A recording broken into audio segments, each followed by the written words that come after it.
संगत से प्रार्थना है। सत्संग प्रारंभ हो रहा है, कृपया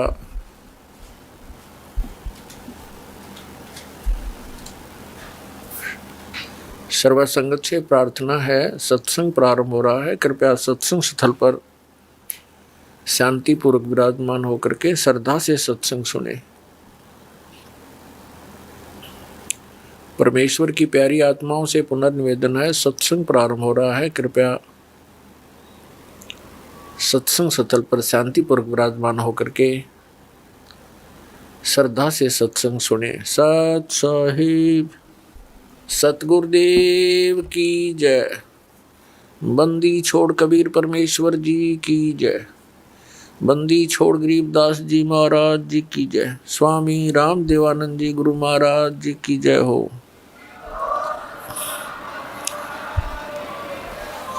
गरीब नमो नमो सतपुरुष को नमस्कार गुरु की नहीं। सुर नर मुनि जन साधुआ संतों सर्वस्ती नहीं। सतगुरु साहेब संत सब डंडो तुम प्रणाम। आगे पीछे मध्य हुए तिनको जा कुर्बान। नराकार निर्विषम काल जाल भयभंजनम निर्लेपम निज निर्गुणम अकल अनुबे सुंदनम।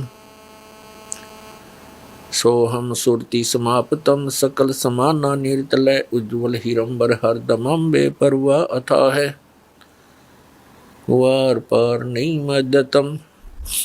ग्रीब जो सुमर सिद्ध होई गणनायक गलताना। करो अनुग्रह सोई पारश पद परवाना। आदि गणेश मनाऊं गणनायक देवन देवा। चरण कमल लो लाऊं आदंत करूं सेवा। परम शक्ति संगीतम रिद्धि सिद्धि दाता सोई। अवगत गुण अतीतम सत्पुरुष निर्मोही। जगदम्बा जगदीशम मंगल रूप मुरारी। तन मन अर्पों शीसम भक्ति मुक्ति भंडारी। सुर नर मुनि जन ध्यावे ब्रह्मा विष्णु महेशा। शेष सहस मुख गावे हैं पूज्य आदि गणेशा। इंद्र कुबेर सरीखा वरुण धर्म राय धावे। समर्थ जीवन जी का मन इच्छा फल पावे।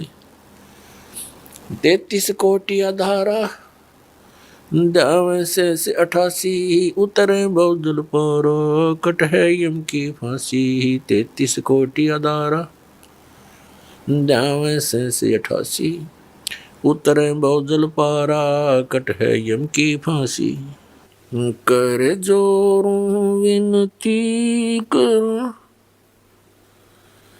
धरूं चरण पर शीस।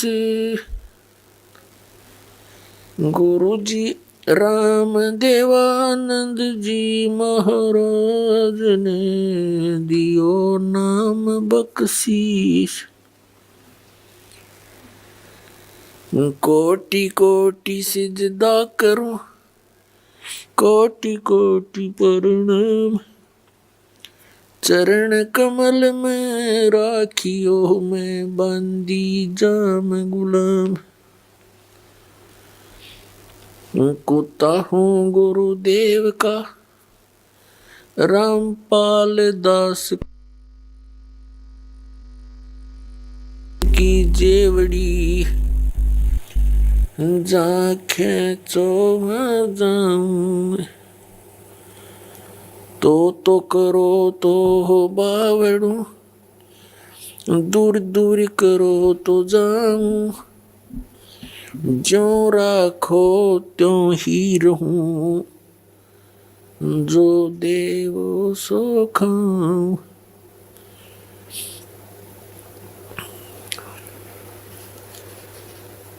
जय इब कै सतगुरु मिले। सब दुख आखो रोए। चरणों पर शीस धरूं कहूँ जो कहनी हो।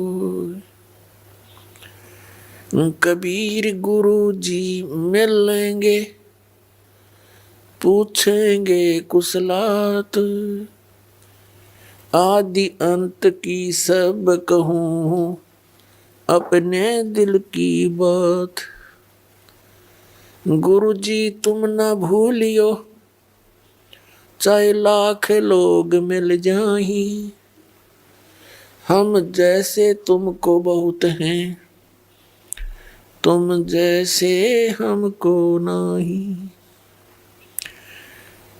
तुमरे विसारे क्या बने, मैं किसकी शरण में जाऊं, शिव ब्रंच मुनि नारदा,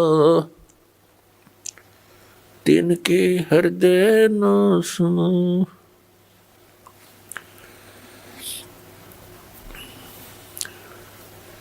परम पिता परमात्मा पूर्ण ब्रह्म सर्व सृष्टि रचनहार कबीर परमेश्वर जी की असीम कृपा से आप सभी पुण्यात्माएं सत्संग सुनने के लिए उपस्थित हुए।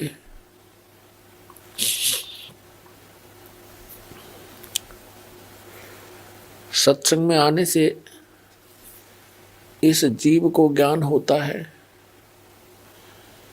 तू कौन है, यहाँ किस लिए तू ये जन्म और मर रहा है, तुझे ये मालूम नहीं अगले क्षण में क्या हो जाए, और फिर भी आप इतने निश्चिंत होकर के यहाँ बैठे हो। सत्संग में आने से इस प्राणी को ज्ञान होता है कौन से कर्म मानव के करने योग्य हैं, कौन से ना करने योग्य हैं। फिर मानव जीवन का क्या उद्देश्य है,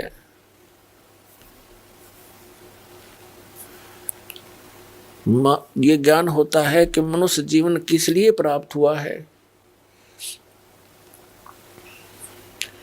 फिर उद्देश्य से परिचित होकर के ये प्राणी उस परमात्मा के पाने के लिए तड़प उठता है, क्योंकि इसको अभी तक यथार्थ ज्ञान नहीं हुआ था। काल भगवान जिसके लोक में हम रह रहे हैं, ये एक नंबर का विलियन है, ये खलनायक है। आप फिल्मों में देखा करते हैं जो खलनायक की रोल करता है वो कैसा व्यक्ति होता है। वो तो एक सिंपल रोल करता है, ये रियल में कर रहा है। इसने हमारे परम पिता को बुला दिया, इसने परमात्मा का नामो निशान मिटा दिया, अपने आप को ये भगवान सिद्ध करके बैठ गया। और फिर इसके काल के दूतों ने, नकली संतों ने, ज्ञानहीन प्राणियों ने श्री ब्रह्मा, श्री विष्णु, श्री शिव जी को बताया कि यही सब कुछ हैं, यही व्यवस्थक हैं, उत्पत्ति, स्थिति और संहार यही करते हैं। ब्रह्मा जी को तो कुछ एक बता ही देते हैं कि ये इसकी मृत्यु होती है, इसका कुछ समय निर्धारित है जीवन का, लेकिन श्री विष्णु, श्री शंकर भगवान जी को ये अजर व अमर बताया करते थे। इन्हीं की पूजा का विधान दृढ़ किया करते थे, जो किसी भी सदग्रंथ में प्रमाण नहीं था। तो इन काल के से प्रेरित संतों ने सभी पुण्यात्माओं को मिसगाइड कर रखा था। स्वयं परमात्मा आते हैं, इस अज्ञान को समाप्त करते हैं, अपनी प्यारी आत्माओं को सीधा राह बताते हैं। आप देखते हैं जितने गुरु उतने ही उनके मार्ग, उतने ही विधि भक्ति की, जितने संत उतना ही उनका अलग अलग ज्ञान।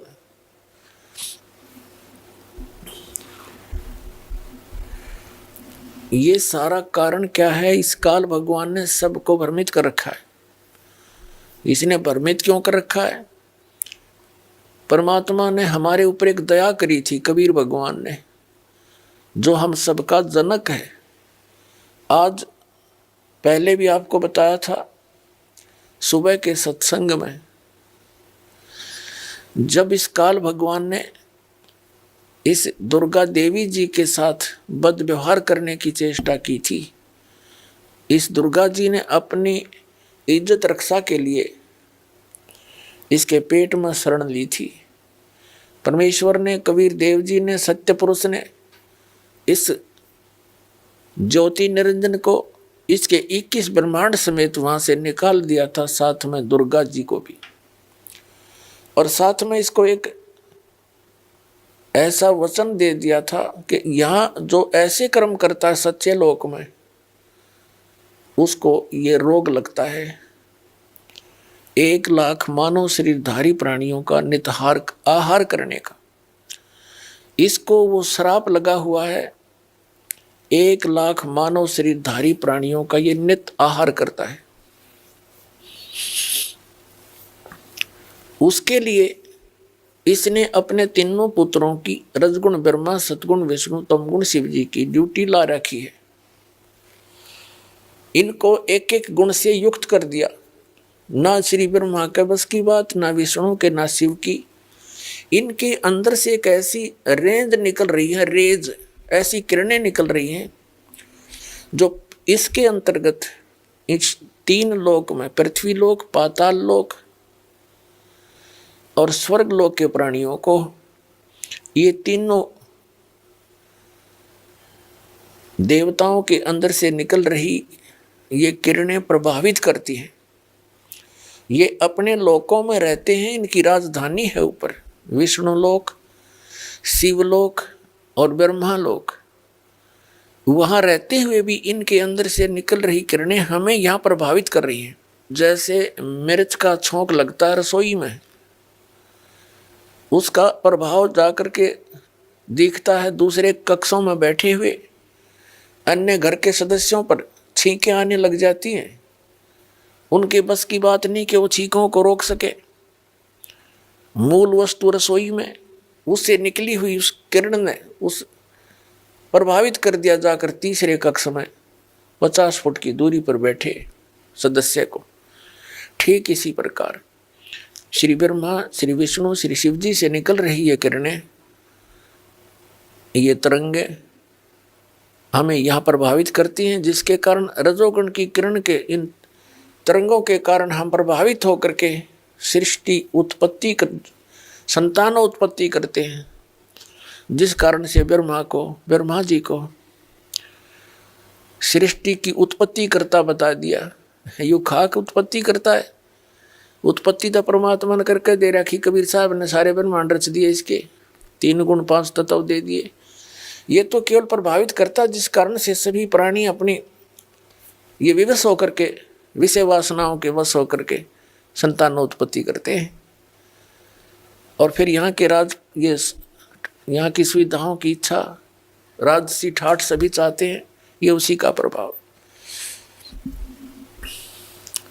और दूसरे सतोगुण के प्रभाव से हम एक दूसरे में मोह ममता बुरी तरह जकड़े हुए हैं। जीव के बस का नहीं ये ममता मोह हटा दे किसी सदस्य से, संपत्ति से या इस संसार से। ये तो परमात्मा कबीर जी की दया होगी, आपको ज्ञान मिलेगा और साथ में वो समाधान मिलेगा जो इसकी किरणों को, इनके प्रभाव को निरस्त करेगा। वो साधना आपको दी जाएगी, तब आप यहाँ से निकल सकते हो। नहीं तो जकड़ रखा प्रत्येक प्राणी को और समझ में नहीं आने देता ये हो क्या रहा है। 1 मिनट में मृत्यु हो जाती है, उससे पहले ठेकेदार बना रखा है, तो ये तेरा बेटा है, ये तेरी बेटी है, ये कार है, ये तेरी कोठी है। और फिर क्या है, छोड़ बुद्धू, तेरा कुछ नहीं था, चल गधा बन। ऐसी दुर्गति हमारी कर रखी है इस काल भगवान ने। और तीसरा जो शंकर भगवान है, उसके अंदर आपको पता ही है, तमोगुण के कारण एक दूसरे के साथ लठम लठा इतना क्रोध पैदा कर देता है, हिंसाएं हो जाती हैं। और ये संहार का भी कार्य करता है। 1 लाख मानव शरीरधारी प्राणियों को नित मार के अपने पिता काल के पास भेज देता है, जिस कारण से इस अपनी व्यवस्था, इसको भूख लगी हुई, इसको भूख लगती है, 1 लाख मानव शरीरधारी प्राणियों का निताहार करने का श्राप लगा हुआ है, और जिस कारण से इसने हम सभी को यहाँ मिसगाइड कर रखा है, अपनी खेती बना रखी है, जैसे कसाई बकरे पालता है। परमात्मा परमेश्वर वो हमारे जनक हैं, सबके मालिक हैं, उत्पत्ति करता कबीर भगवान जो काशी में दुल्हा रूप में आए थे, उन्होंने आके अपनी प्यारी आत्मा धर्मदास साहिब जी को मिले, उनसे कहा कि धर्मदास, तुम जिस लोक में रह रहे हो ये कसाई का लोक है, यहाँ कोई रहम नाम की चीज नहीं है। किसी का बेटा मरो, किसी की बेटी मरो, पूरा अक्षेत्र नष्ट हो जाओ, नो प्रॉब्लम, इसमें दया नाम की चीज नहीं है। धर्मदास जी ने कहा कि भगवान यहाँ कैसी सुविधाएं नजर आ रही हैं, सुंदर बाग बगीचे हैं, झरने बह रहे हैं, मीठे जल की दरिया बह रही हैं, नीचे भी अच्छा मीठा जल है पृथ्वी में, और सुंदर बाग हैं, सुंदर मेवा लगी हुई हैं, कैसी अच्छी हवा चलती है, दिन रात बन रहे हैं। तो परमात्मा ने कहा कि ये तो ऐसी व्यवस्था है जैसे कसाई बकरे पालता है, वह अपने उन पाले हुए बकरे और बकरियों के लिए सब सुविधाएं देता है। एक बहुत बड़ी चरागाह भी बनाता है, उनके लिए शेड झोंपड़ी डालता है गर्मी और सर्दी से बचाने के लिए, जल की व्यवस्था करता है, उसके चारे की व्यवस्था करता है, हिंसक पशुओं से बचाने के लिए उनकी चारों तरफ बाड़ करता है, सुरक्षा चक्कर बनाता है, जिस कारण से वो बकरे ये सोचते हैं ये दयालु मालिक है हमारा, हमारी कितनी केयर टेक करता है, कितनी देखभाल रखता है, जिस कारण से जब वो कसाई बकरों के पास आता है तो उससे प्यार करते हैं, ऐसे ऊपर को पैर उठाकर उसे सीने से लगाना चाहते हैं, उसकी उस व्यवस्था को देखकर इसे प्रभावित हो जाते हैं। वो ऐसे हाथ लगाकर देख रहा होता है, वो प्यार करते हैं, जीभ से चाटते हैं उसके हाथों को प्यार जताने के लिए। वो देख रहा होता है ये कितने किलो का हो गया, इसमें कितना मांस बढ़ गया, और वो सोच रहे हैं ये हमें प्यार कर रहा है। पहले उन भोले बकरों और बकरियों को वो दयालु नजर आता था, लेकिन जब ऑर्डर आता है 10-20 बकरों का काटने के लिए, वो ना देखता किसकी बेटी मरेगी, किसकी माँ, किसका भाई और किसकी बहन, एक परिवार के चाहे सारे आ जाओ, मोटे मोटे छांट के और जाकर काट के अपना निर्वाह करता है। परमात्मा ने कहा धर्मदास तुम इसे कसाई के लोक में रह रहे हो, तुम्हें आंखें नहीं खुलने देता, ये मूर्ख बना रखा तुम्हारे को। पुणात्मा, जिस समय आप परमात्मा की सत्यनारायण कथा से परिचित हो जाओगे, सत्यनारायण कथा का अर्थ सच्चे भगवान की जानकारी, उसकी महिमा का गुणगान, अविनाशी भगवान की गुणगान। आज तक हम श्री विष्णु जी को सत्यनारायण कहते थे, सत्यनारायण माने अविनाशी, सच्चा भगवान, सत्य माने जो कभी नाश ना हो जिसका, और विष्णु जी की मृत्यु होती है, शंकर जी की भी मृत्यु होती है, और ब्रह्मा जी की भी मृत्यु होती है। तो ये सत्यनारायण नहीं थे, सत्यनारायण केवल कबीर देव है, कबीर साहब है, जो काशी में धानक रूप में आया था। बनारस के अंदर 120 वर्ष रहे, सहशरीर आए थे, शिशु रूप धारण किया था, और सहशरीर चले गए थे मगहर से हजारों लाखों की संख्या में उपस्थित दर्शकों के सामने। उनके सब जब परमात्मा एक वस्त्र बिछाया था, एक चद्दर एक ऊपर ओढ़ कर लेटे थे। कुछ देर के पास आकाशवाणी हुई थी, देखो मैं जा रहा हूँ, इस चद्दर में कोई मुर्दा नहीं है। चद्दर उठा के देखी, सुगंधित फूल मिले थे।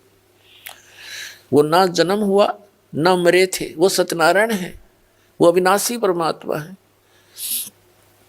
नारायण का अर्थ होता है जल पर आकर आने वाला, जल पर विराजमान होने वाला।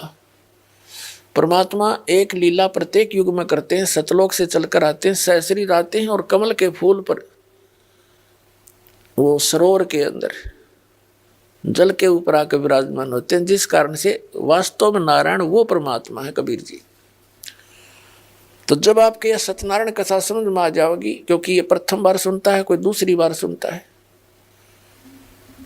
और जिन्होंने खूब सुन रखी उनका समझ में अच्छी तरह आ चुका है। तो ये लोक ऋण का नहीं है, हमें विकल्प नहीं मिल रहा था। पुण्यात्माओं, इस परम पिता की शरण में आने के बाद, कबीर साहिब की शरण में आने के बाद, आपके जितने परिवार के सदस्य हैं सब सुरक्षित रहेंगे। आपको आवश्यक वस्तुएं उपलब्ध करवाएगा, तभी हम भक्ति कर सकते हैं। जिसके 24 घंटे टेंशन रहेगी कोई किसी ना किसी वस्तु की, तो भक्ति नहीं कर सकता। पहले तो आपको टेंशन फ्री करेगा।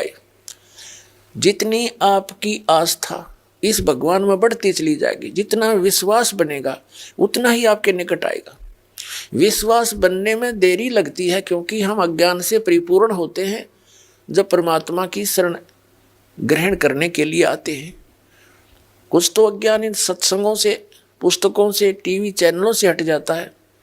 यहाँ आने के बाद रहा कहा फिर मांझा जाता है प्राणी, और फिर यहाँ आने के बाद आशीर्वाद, प्रणाम, भगवान की मंत्र दिए जाते हैं।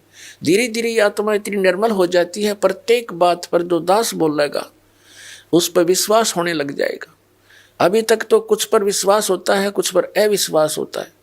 तो इसी प्रकार परमात्मा पर हम पूर्ण विश्वास ना कर पाते, तब तक देरी रहेगी आपके सब कार्य से दौड़ने में। और जब आपको पूर्ण विश्वास हो जाएगा, फिर तो कहना ही क्या है।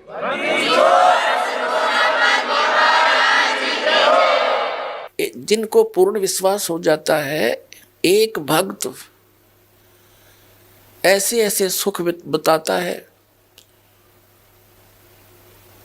कि उसका कहता है जी कितने बताऊं, गिनती नहीं। तो पुण्यात्माओं, भगवान है ये हमारा सच्चा पिता है, और अपने पिता को ही अपने संतान के दुख की चिंता होती है, और ये समर्थ है, हमारे सब काम करने में सक्षम है, सब दुखों का दूर करने में सक्षम है। ये समर्थ परमात्मा है। इस पर विश्वास करके देखो पूर्ण हृदय से, फिर देखना सारे काम ठीक होंगे। तो आप जब तक यहाँ रहोगे, आपको अपना परिवार, आपके बच्चे, भाई बहन, माता पिता सभी प्रिय लगते हैं। और इसकी शरण में आने के बाद आपको ये सब, आप इनके साथ रहोगे जब तक आपका सतलोक गमन नहीं होगा। और यदि आप परमात्मा की शरण में नहीं हो, प्रिय तो पहले फिर भी लगते, और एक मिनट में मृत्यु हो जा किसी भी प्रिय बेटे की या बेटी की, टक्कर मारते रह जाओ, वो प्रिय लगो से ना लगो फिर। और इसकी शरण में आने से आपको उस संकट से भी दूर रखेगा, आपकी उम्र भी बढ़ा देगा। यह समर्थ परमात्मा है, यह सत्कर्मालय।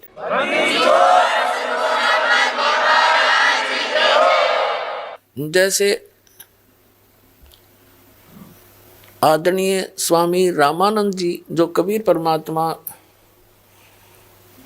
ने उनको यथार्थ ज्ञान से परिचित कराया था, ज्ञान से बहुत कुछ ज्ञान दिया, उनको बहुत कुछ समझ में आया। फिर उन्होंने एक समस्या उनके सामने आई कि बच्चा, मैं 104 वर्ष की उम्र का हो चुका हूँ, और 16 वर्ष की आयु से मैं इस मार्ग पर लगा था, श्री राम और श्री कृष्ण की गुण गाने, विष्णु जी के गुण गाने में। इन्हीं की भक्ति करता हूँ, विष्णु जी को इष्ट मानता हूँ, स्वर्ग जाने का टारगेट बना रखा है। तब परमेश्वर ने कहा था कबीर जी ने कि स्वर्ग में कितने दिन रहोगे स्वामी जी।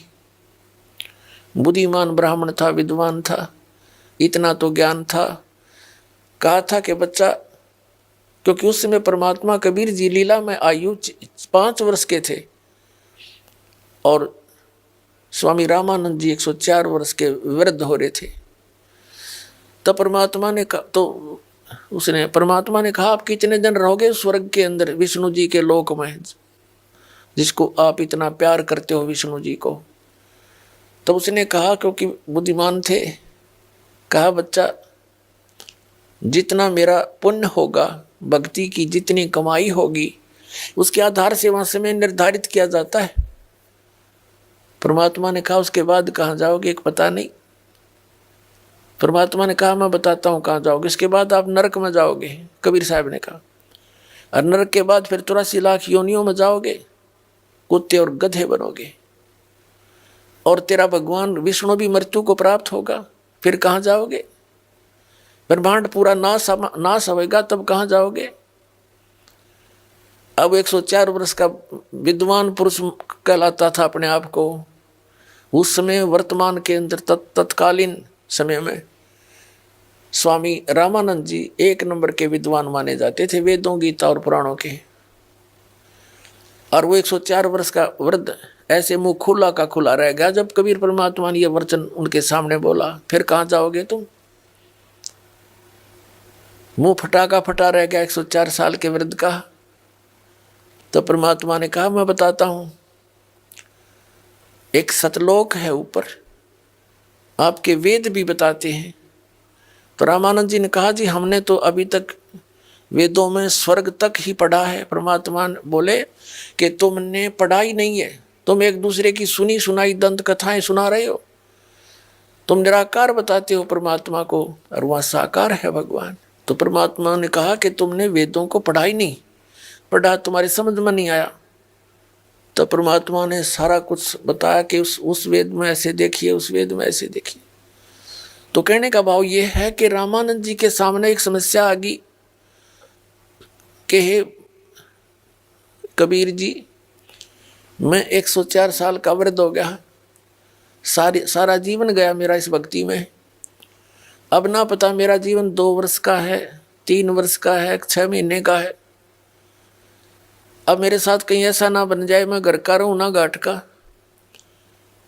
आपकी भक्ति आपके अनुसार बताए मार्ग पर लगूं, कहीं मेरी वो पिछली भी जाती रहे और आगे कुछ बन पाए नहीं, मेरी मृत्यु हो जा। परमात्मा कबीर जी ने कहा कि स्वामी जी, जिस भगवान का संदेशा मैं लेकर आया हूं वो इतना समर्थ है कि आपकी उम्र भी बढ़ा देगा, और जो साधना आप कर रहे हो 50 वर्ष, 100 वर्ष से, 80 वर्ष से, 90 वर्ष से, ये तो आपने संख्यों बार कर ली। वह तो करो चाहे ना करो। कोटि जन्म तन भर मत होगे, कुछ ना हाथ लगा रे।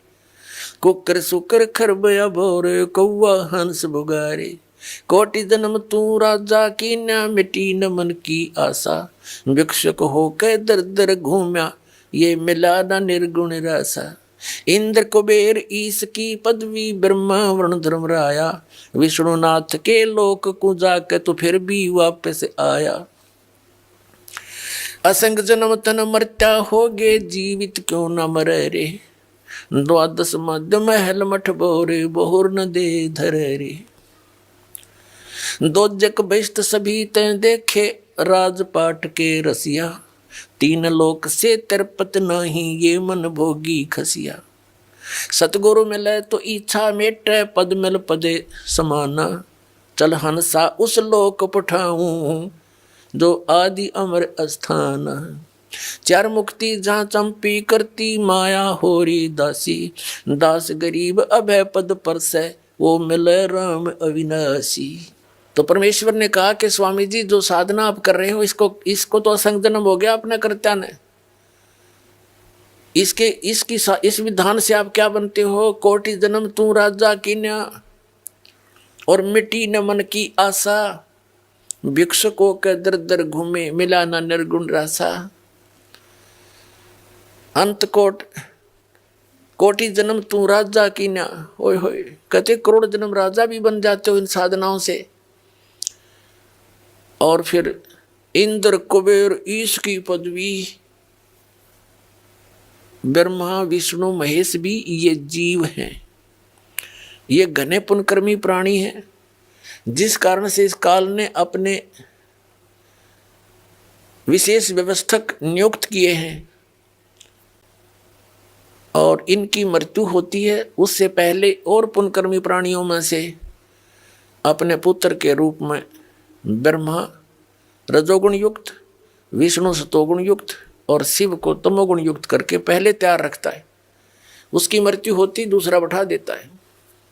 वो प्राणी तत्कालीन जो ब्रह्मा विष्णु महेश होते हैं वो 84 लाख योनियों में कष्ट उठा रहे होते हैं, नए ब्रह्मा विष्णु महेश ये रख लेता है, नियुक्त कर लेता है पुण्यात्माओं में से छांट कर।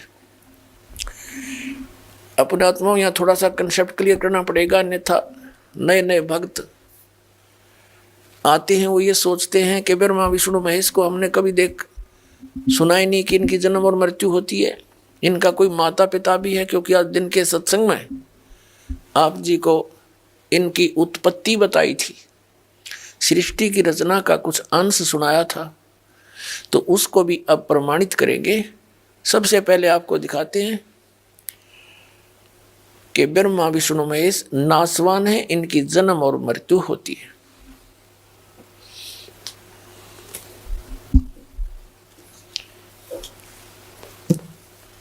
पुण्यात्माओं, ये वही सदग्रंथ हैं जिनको प्रत्येक हिंदू धर्म के श्रद्धालु जो भगवान की भक्ति में विश्वास रखते हैं सबके घर विद्वान हैं।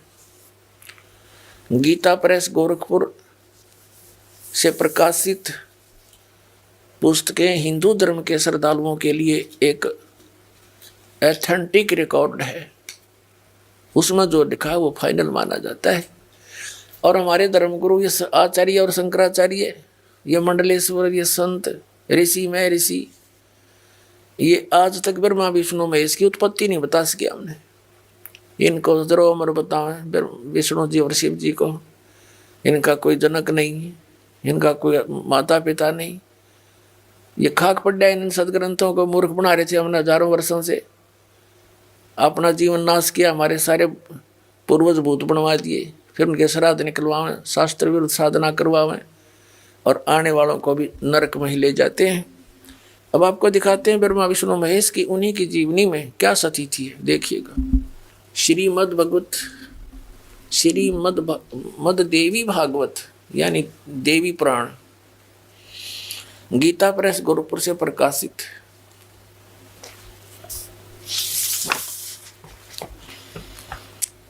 संपादक हनुमान प्रसाद पोदार चिमनलाल गोस्वामी, और ये यहां से प्रकाशित है। थोड़ा सा हिंट दिखाएंगे 123 पृष्ठ पे। तीसरा स्कंद, भगवान विष्णु अपनी माता दुर्गा की देवी की स्तुति करते हुए कह रहे हैं, तुम शुद्ध स्वरूपा हो, ये सारा संसार तुम ही से उद्भासित हो रहा है। मैं ब्रह्मा और शंकर हम सभी तुम्हारी कृपा से विद्यमान हैं। हमारा आविर्भाव यानी जन्म और तिरोभाव माने मृत्यु हुआ करता है।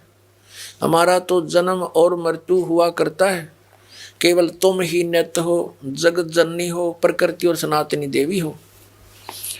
भगवान शंकर बोले, देवी यदि महाभाग विष्णु तुम्ही से प्रकट हुए हैं तो उनके बाद उत्पन्न होने वाले ब्रह्मा भी तुम्हारे बालक हुए। फिर मैं तमोगुणी लीला करने वाला शंकर क्या तुम्हारी संतान नहीं हुआ? अर्थात मुझे भी उत्पन्न करने वाली तुम ही हो। शिवे, संपूर्ण संसार की सृष्टि करने में तुम बड़ी चतुर हो। इस संसार की सृष्टि स्थिति और संहार में तुम्हारे गुण सदा समर्थ है। उन्हीं तीनों गुणों से उत्पन्न हम ब्रह्मा विष्णु एवं शंकर नियमानुसार कार्य में तत्पर रहते हैं। अब इसे ये भी सिद्ध हो गया, तीनों गुणों से उत्पन्न रजगुण ब्रह्मा, सतगुण विष्णु, तमगुण शंकर केवल नियमित कार्य में तत्पर रहते हैं।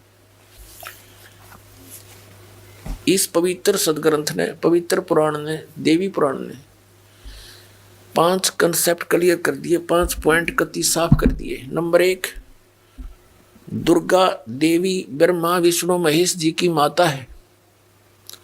दुर्गा जी को प्रकृति भी कहते हैं। तीसरा, ब्रह्मा विष्णु महेश की जन्म मृत्यु होती है।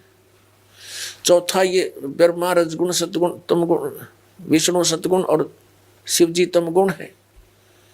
और चौथा ये कर दिया 5वां कि ये केवल नियमित कार्य ही कर सकते हैं, जैसा आपके भाग्य में है वैसा ही दे सकते, उसमें कोई परिवर्तन नहीं कर सकते।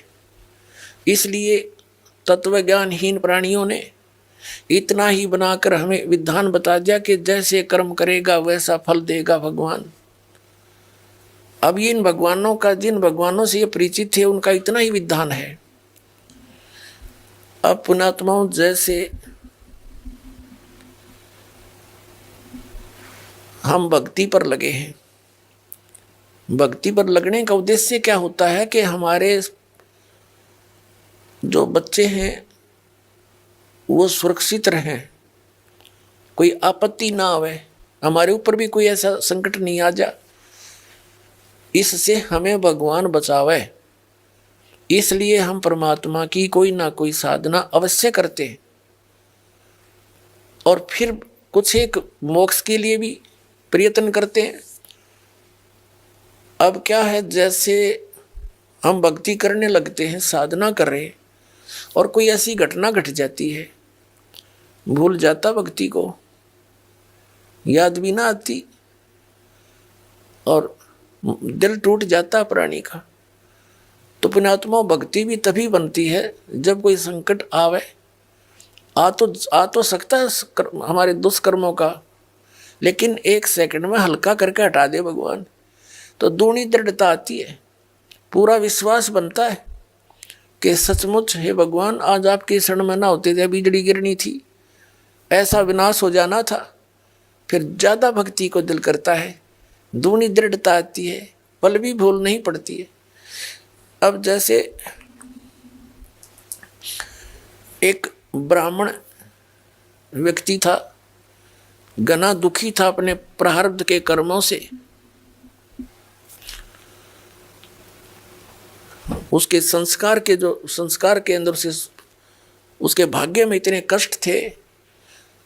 4 सदस्य घर के बच्चे थे, चारों उनको आपत्ति, सभी रोगी रहे, कहीं झाड़ फूक करवाता है, किसी संतों के पास जाता है जो साधना और विधि बताते हैं, सब करता था, कंगाल हो गया।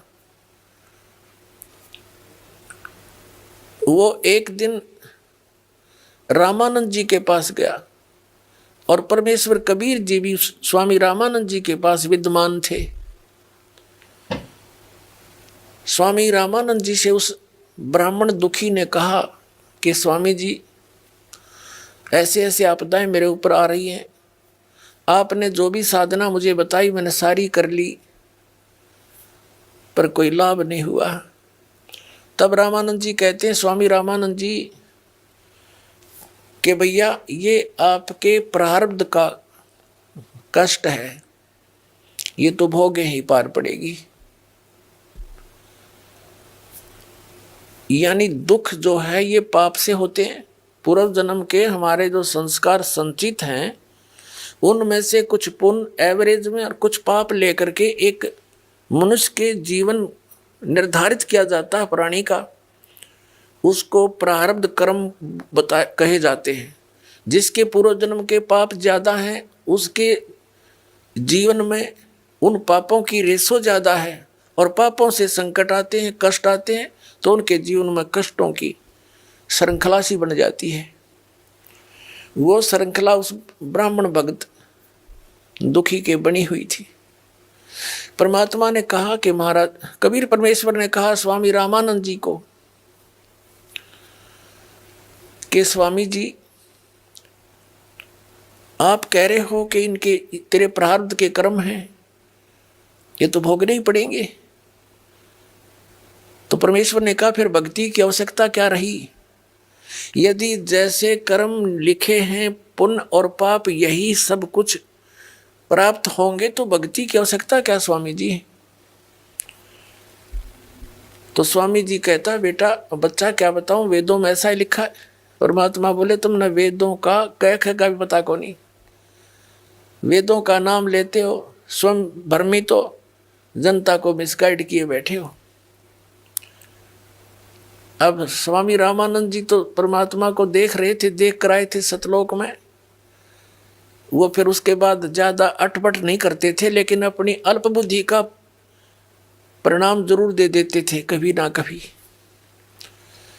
तब परमात्मा ने कहा कि वेदों को आप पुनः देखिए, उसमें स्पष्ट लिखा है कि परमात्मा घोर पाप भी नाश करता आपके जीवन का, प्रारब्ध का, सत साधना करने वाले का।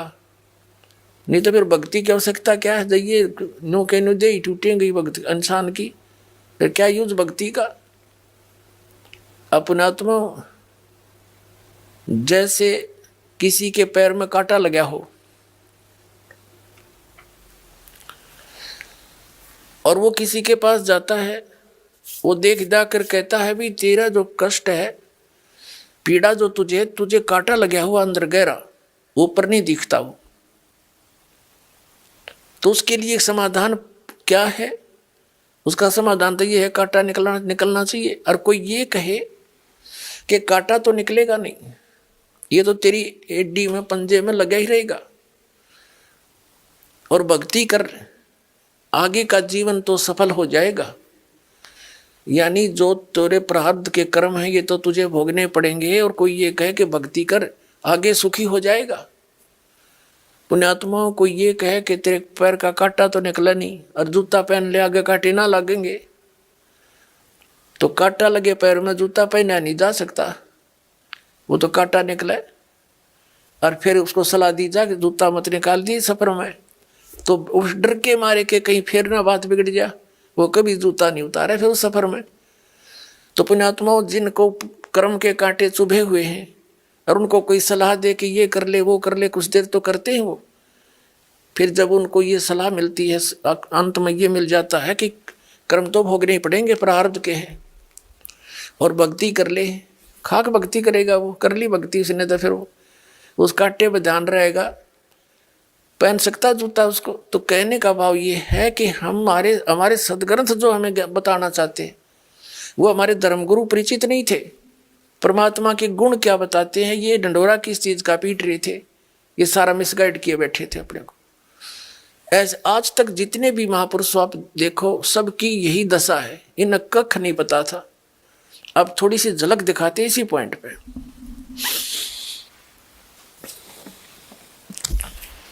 ये देखिएगा, ये देवी पुराण है।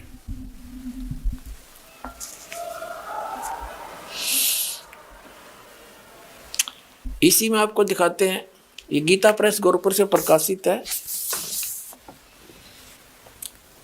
हनुमान प्रसाद पोदार चिमनलाल गोस्वामी इसके संपादक हैं,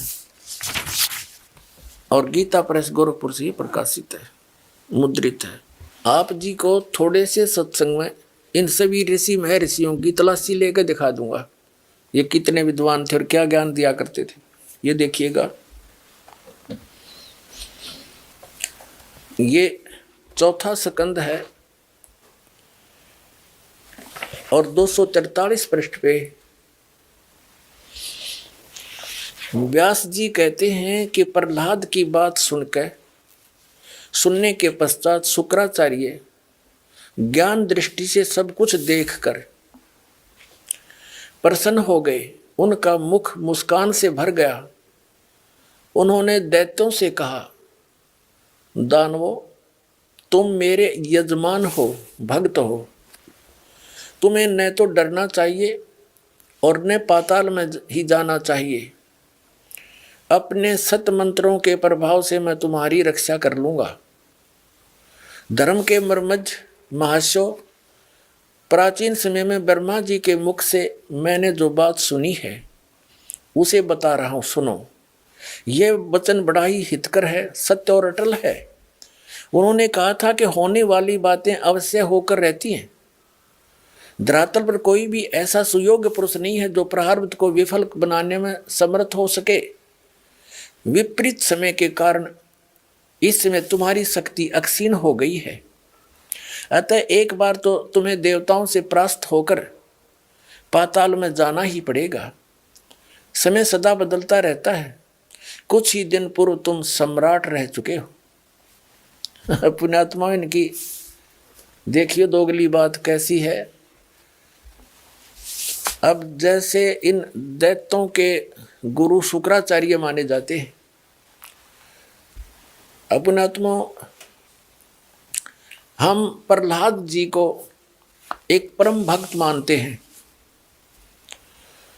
और जो साधना उस परम भक्त ने करी थी, विष्णु जी की उपासना की, उस साधना से फिर वो स्वर्ग में गया, उसके बाद सम्राट हो गया, राजा बना, और फिर झगड़ा उनके साथ, आपस में युद्ध हो गया राक्षसों और देवताओं का।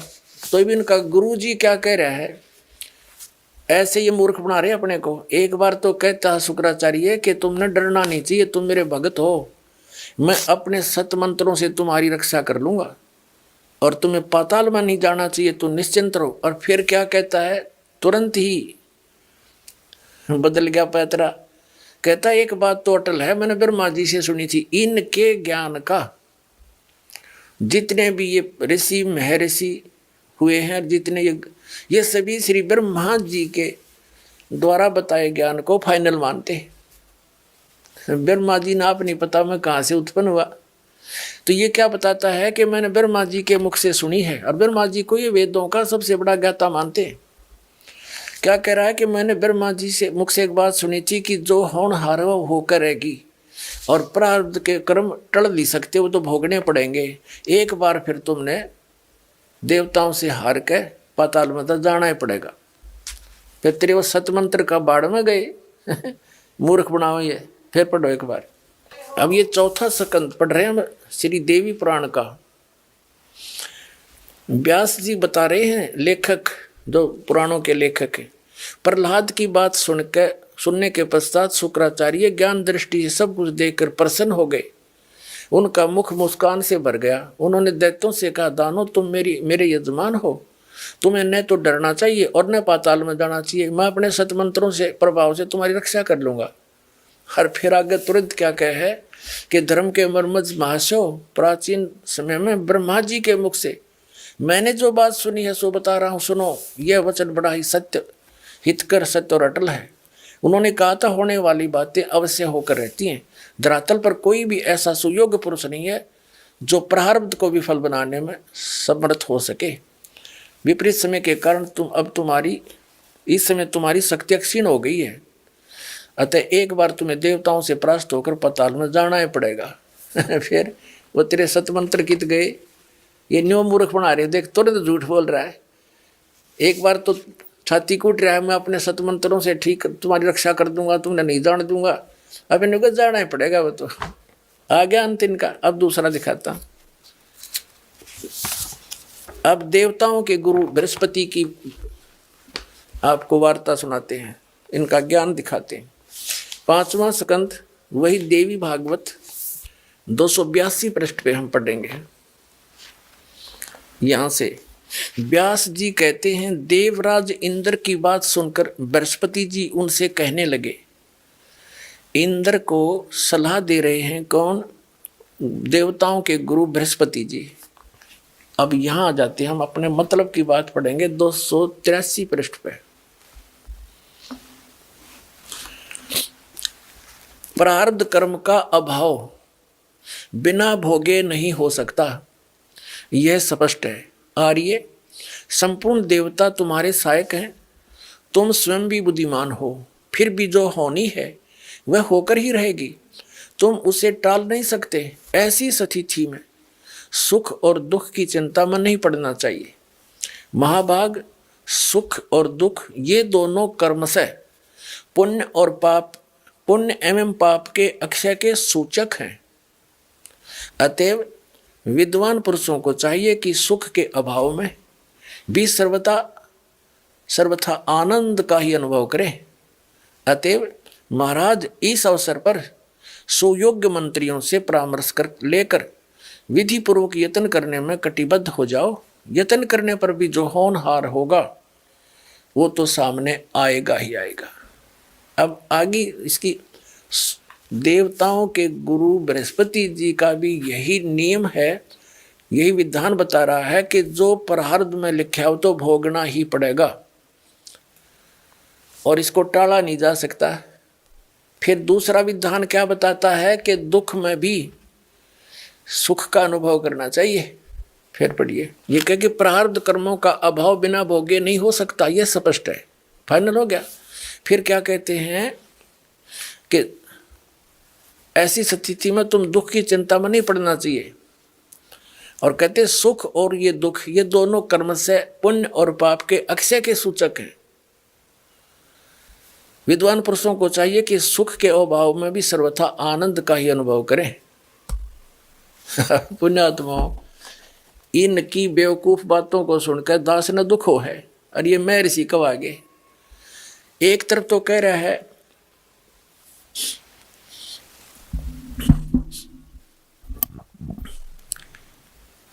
कि प्रारब्ध के कर्म तब भोगने पड़ेंगे, फिर कह रहा है कि सुख के अभाव में भी दुख, सुख के अभाव में भी आनंद ये महसूस करना चाहिए। बता कल इनकी, अब किसी के पेट में दर्द हो जा हैं और मारा चिल्लावा बेचारा पड़ा पड़ा, और उसको इन्हों कहना तू अब दुख में भी सुख का अनुभव कर। जब वह पीड़ा मिटे गोली दवाई खाने से, तो तब वो सुखानुभव कहें तो सुखानुभव हो जाएगा। तो इनके ऐसे विधान हैं।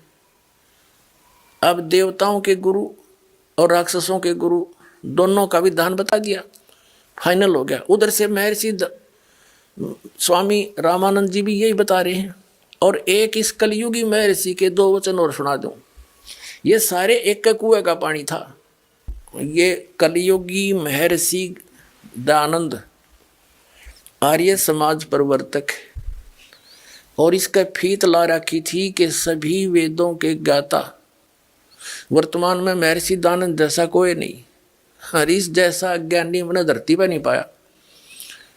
इतने संतों के विधान देखे पर यू सब तक ज्ञानी, किसी भी क्षेत्र में इसका कोई जो है ना स्वस्थ विचार नहीं मिला। अब देखिए इसके विचार, ये सत्यार्थ प्रकाश है इनका पूरे जीवन का अनुभव, जैसा इन्होंने परमात्मा को जाना। अब देखो पुण्यात्मा, इनका इस पोज ने देख के आदमी कटका मर जा। अब बड़ा महापुरुष, इसने तो भगवान तो जमा समाधि लाए बैठा होगा। अब पुण्यात्मा, इस तरह के जो बाही दिखावा था हमने बहुत देख रखा था। अब अंदर झांक कर देखेंगे इनने क्या पाया ऐसा कुछ करने के उपरांत। अब देखिएगा इन्हीं का विधान, इनका लिखा हुआ ये सत्यार्थ प्रकाश, महर्षि दयानंद सरस्वती। ये है सत्यार्थ प्रकाश महर्षि दयानंद जी के पूरे जीवन का अनुभव। इसमें क्या लिखा है कि वेद आदि विविध सदशास्त्र प्रमाणई संवित श्री मत परमहंस परिव्राजक आचार्य। ये तो इसका फीत है आगे की। शुरुआत में नाम तो योड़ा दयानंद है, इससे पहला श्री मत परमहंस परिव्राजक आचार्य महर्षि ई बाया नाम तो दयानंद, फिर सरस्वती स्वामी द्वारा रचित विरचित है। इसका क्या भाव है? कहने का भाव इनका ये लिख रखा है ना, वेद आदि सदशास्त्रों यानी वेद और अन्य सदशास्त्रों से निष्कर्ष निकाल के महर्षि दयानंद जी द्वारा सत्यार्थ प्रकाश की रचना की गई। अब आम व्यक्ति ने सत्यार्थ प्रकाश को पढ़ना शुरू कर दिया था, वेदों को छोड़ दिया कि इन्होंने सही जाना है और सही निष्कर्ष निकाल कर हमें सिंपल साधारण सी भाषा में दे रखा हिंदी में। तो इस सत्यार्थ प्रकाश को शिरोधार्य मान लिया था, ये एक उपनिषद का रूप धारण कर लिया था इसने। दास ने भी इसको इसी दृष्टिकोण से पढ़ा था कि इस महापुरुष के भी वचन यदि परमात्मा के वचनों के समर्थक मिल गए तो बहुत सुविधा मिलेगी मुझे जनसाधारण को भगवान की पहचान बताने में। जब इसको पढ़ा तो इसका तो कहीं पर भी सिर पैर भी ठीक नहीं पाया, और फिर ये जनता के सामने इसकी पोल खोलनी पड़ी, ना तो धोखे में रह जाते। अब देखो 7वें समोल्लास में आपको दिखाते हैं। इसके तो एक पृष्ठ पर कई विधान फेल हो जाते हैं। सत्यार्थ प्रकाश है 7वां समोल्लास 7वां समोल्लास। किसी ने पूछा प्रश्न, ईश्वर साकार है व निराकार? महर्षि दयानंद उत्तर देते हैं निराकार है। ठीक है। किसी ने प्रश्न किया कि परमेश्वर की स्तुति प्रार्थना उपासना करनी चाहिए व नहीं? उत्तर महर्षि दयानंद का करनी चाहिए। प्रश्नकर्ता कहता है क्या स्तुति आदि करने से ईश्वर अपना नियम छोड़ स्तुति प्रार्थना करने वाले का पाप छुड़वा देगा? महर्षि दयानंद कहता नहीं। प्रश्नकर्ता कहता तो फिर स्तुति प्रार्थना क्यों करना, किस लिए करें भाई, तो पाप नहीं छुड़ा सकता। अब कोई न्यू कहे कि क्या साबुन कपड़े का मैल छुड़वा देगा, और कोई न्यू कहे कि नहीं, ये तो स्वाभाविक प्रश्न उठेगा भाई फिर साबुन की आवश्यकता क्या।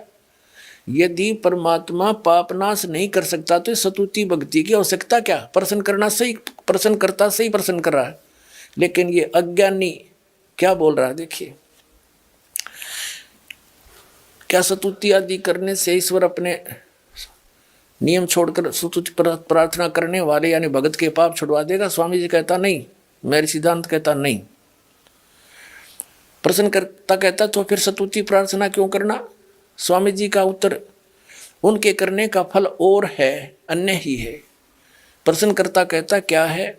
स्वामी दयानंद जी कहते हैं स्तुति से ईश्वर में प्रीति, उसके गुण कर्म स्वभाव से अपने गुण कर्म स्वभाव का सुधरना, प्रार्थना से निरभिमानता उत्साह और साहे का मिलना, उपासना से परब्रह्म से मेल और उसका साक्षात्कार होना।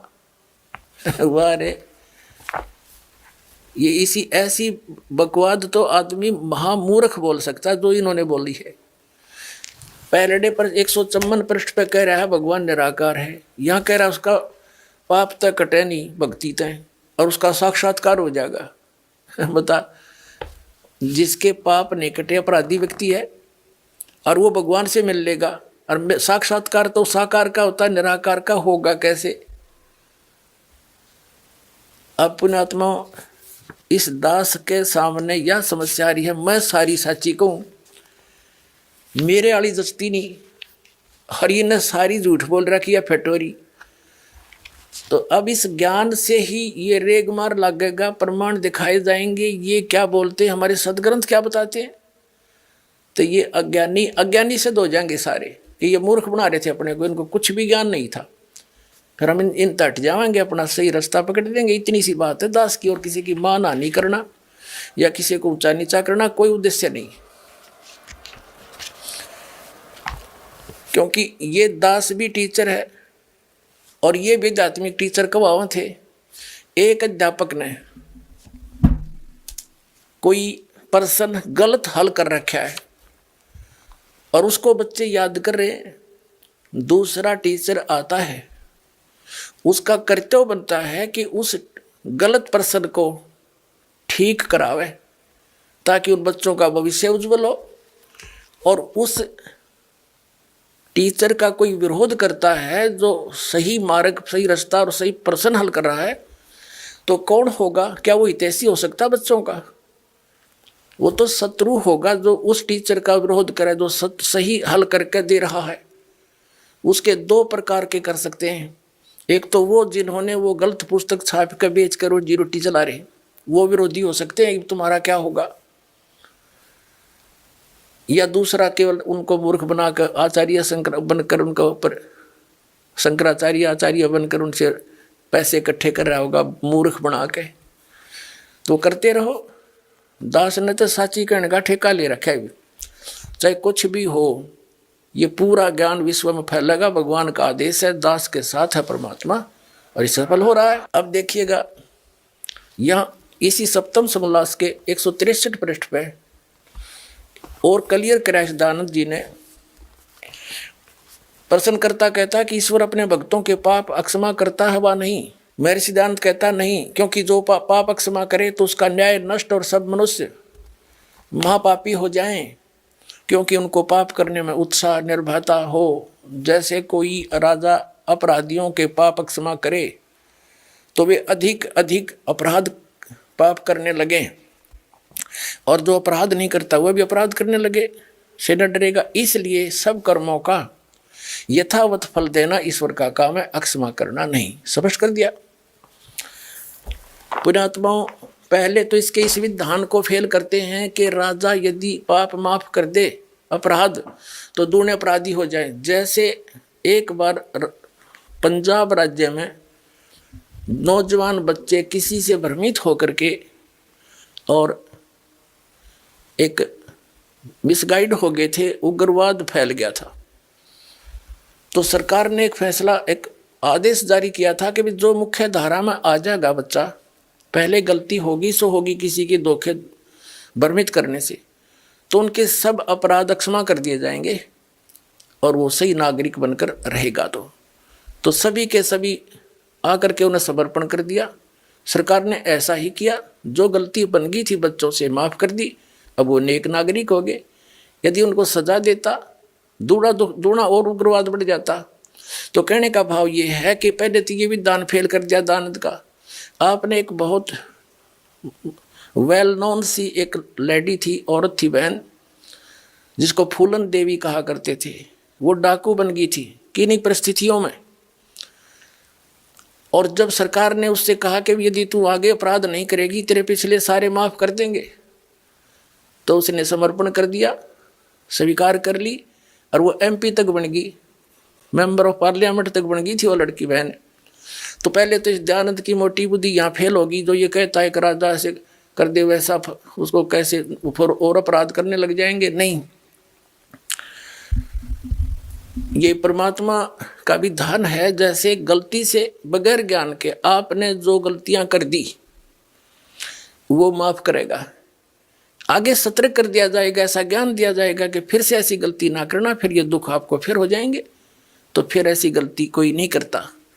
तो ऐसे ही अब दूसरा जो प्रश्न है कि साधक के पाप, साधना से भगवान पाप नाश नहीं करता, तो क्या यह बुद्धिमान व्यक्ति बात कर सकता है और कहता है इससे और फल हो जाता है, और अन्य ही फल है।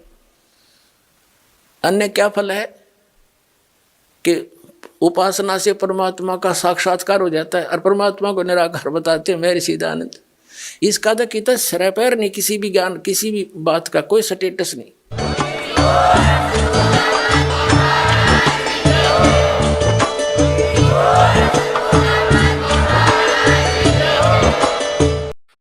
संत रामपाल जी महाराज जी से नाम दीक्षा लेने के लिए इन नंबरों पर कॉल करें। सत्य साहिब जी